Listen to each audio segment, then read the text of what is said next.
Hello, this is Mel Thompson, and this is a podcast and a series of podcasts about political risk. Today I'll be discussing Bangladesh's problems with terrorism. The prospect of a return on a foreign direct investment is always tempered by the potential for some type of risk. Some risks are to property, others to human life. When the two risks mentioned intersect, the entire return on investment potential is lost. Case in point is a current spate of killings in Bangladesh. These murders have given pause to foreign direct investors who look to Bangladesh as a great investment opportunity. No one can be sure who is behind these attacks, but many theories point to terrorist groups. Any hard evidence that supports these theories could doom many current and future foreign direct investments in Bangladesh. The political risk is more than one-dimensional in these types of situations. It is global, and it is multifaceted. No nation likes the prospect of its nationals being killed while engaging in business and humanitarian activities in other nations they see as friendly to them in many, many possible ways.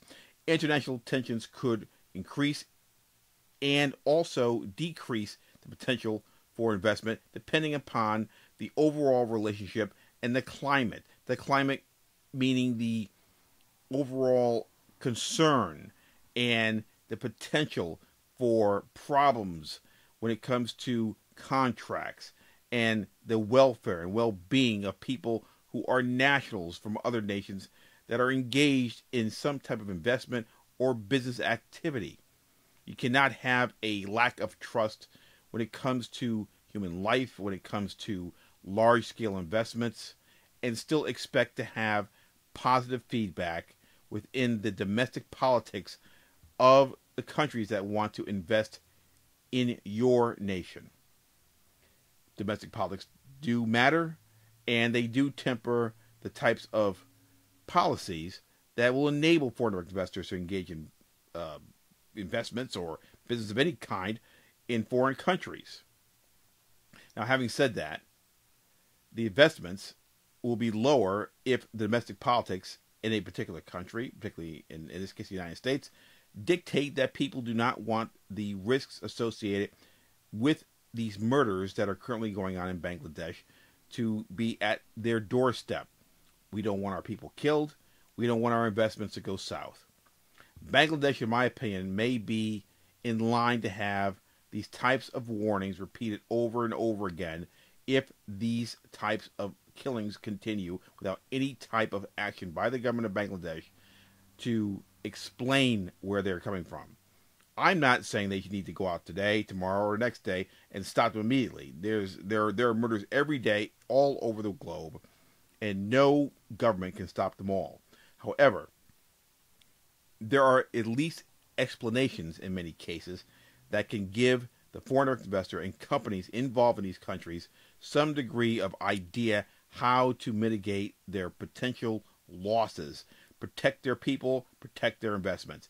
Bangladesh is not giving any answers, and this lack of activity, lack of policy, lack of direction is a true political risk. A lack of action by a government is as much of a political risk as an action. In the case of Bangladesh, many nations that have trade and investment agreements with it are unable to determine why their nationals are being killed, and thus cannot speak to their concerns with Bangladeshi authorities without seeming to overreact. For their part, the government of Bangladesh has been unable to provide firm guidance and information on these attacks other than to conclude that they may be terrorist related. This uncertainty is a political risk in and of itself. It prevents planning current activities and risk mitigation development by foreign direct investors and companies. These three things mean that a investment or a new business venture by a company in Bangladesh becomes much more of a political risk due to the inability of the Bangladeshi authorities to even provide firm guidance.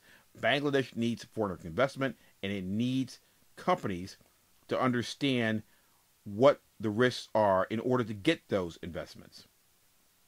While the government of Bangladesh has been unable to find an answer to the killings, other nations such as Italy and Japan, who have recently seen their citizens killed in Bangladesh, will eventually need to provide answers to their own people. going back to the issue of domestic politics, this is what I was talking about. People are not going to want to see their own people, their own countrymen and countrywomen killed for the sake of $1. Foreign direct investment and companies that engage in business in other nations need to understand that domestic politics matter as far as the rules of engagement, the rules of market entry. If there are tensions between the governments because one is complaining that our people aren't safe or they're getting killed, in this, as is the case between the situation in Bangladesh, Italy, and Japan, or if it's just an unsafe environment, this creates a tension between governments. Governmental tensions create different policies. Different policies lower access. A lower access means very little, if any, open opportunities for foreign investors and companies. It all is one large puzzle that needs to be put in place piece by piece, and it needs to be an understanding that piece A goes here, piece B goes there. Where there is no understanding and no guidance, then there is no opportunity that can actually be relied upon as a lower level of risk. You cannot plan and mitigate risk without knowing what the policies are, who are the players, and if there are risks that are out there and the government in a host country cannot tell you definitively what they are and where they're coming from, then you have a huge political risk. Not that they have to resolve everything right then and there, but they should at least know who is on their own soil causing these problems. Bangladesh has been unable to provide these types of answers to foreign investors and companies, as well as the international community, and therefore it has created a political risk of large-scale dimensions, which may be going on for quite some time, and it is not the type of thing that I would certainly want to be involved in if I was a foreign direct investor or a company at this particular time. This is Mel Thompson.